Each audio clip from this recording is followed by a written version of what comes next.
A Fish Story by Andrew Lang.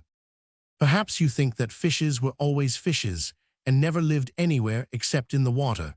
But if you went to Australia and talked to the black people in the sandy desert in the center of the country, you would learn something quite different. They would tell you that long, long ago you would have met fishes on the land, wandering from place to place and hunting all sorts of animals. And if you consider how fishes are made, you will understand how difficult this must have been and how clever they were to do it. Indeed, so clever were they that they might have been hunting still if a terrible thing had not happened. One day the whole fish tribe came back very tired from a hunting expedition and looked about for a nice cool spot in which to pitch their camp. It was very hot, and they thought that they could not find a more comfortable place than under the branches of a large tree which grew by the bank of a river.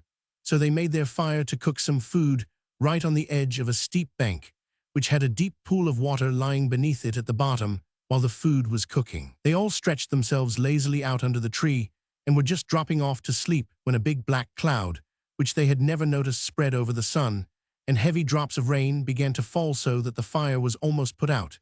And that, you know, is a very serious thing in savage countries where they have no matches, for it is very hard to light it again. To make matters worse, an icy wind began to blow, and the poor fishes were chilled right through their bodies. Page 163.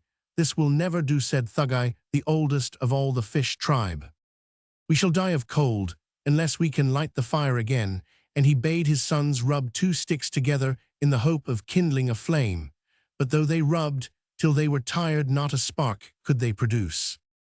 Let me try, cried Birnuga the bony fish, but he had no better luck, and no more had Cumble the bream, nor any of the rest. It is no use, exclaimed Thugai at last. The wood is too wet. We must just sit and wait till the sun comes out again and dries it. Then a very little fish, indeed not more than 4 inches long, and the youngest of the tribe, bowed himself before Thugai, saying, PG 164, ask my father Gudu the cod to light the fire. He is skilled in magic more than most fishes. So Thugai asked him, and Gudu stripped some pieces of bark off a tree and placed them on top of the smoldering ashes. Then he knelt by the side of the fire and blew at it for a long while, till slowly the feeble red glow became a little stronger, and the edges of the bark showed signs of curling up. When the rest of the tribe saw this, they pressed close, keeping their backs towards the piercing wind. But Gudu told them they must go to the other side, as he wanted the wind to fan his fire. By and by the spark grew into a flame, and a merry crackling was heard. More wood, cried Gudu, and they all ran and gathered wood, and heaped it on the flames, which leaped and roared and sputtered. We shall soon be warm now, said the people one to another. Truly Gudu is great, and they crowded round again, closer and closer.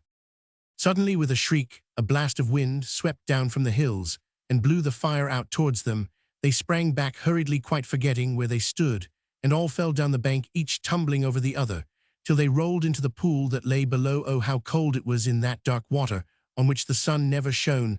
Then in an instant they felt warm again, for the fire, driven by the strong wind, had followed them right down to the bottom of the pool, where it burned as brightly as ever, and the fishes gathered round it, as they had done on the top of the cliff, and found the flames as hot as before, and that fire never went out like those upon land, but kept burning forever. So now you know why, if you dive deep down below the cold surface of the water on a frosty day, you will find it comfortable and pleasant underneath, and be quite sorry that you cannot stay there.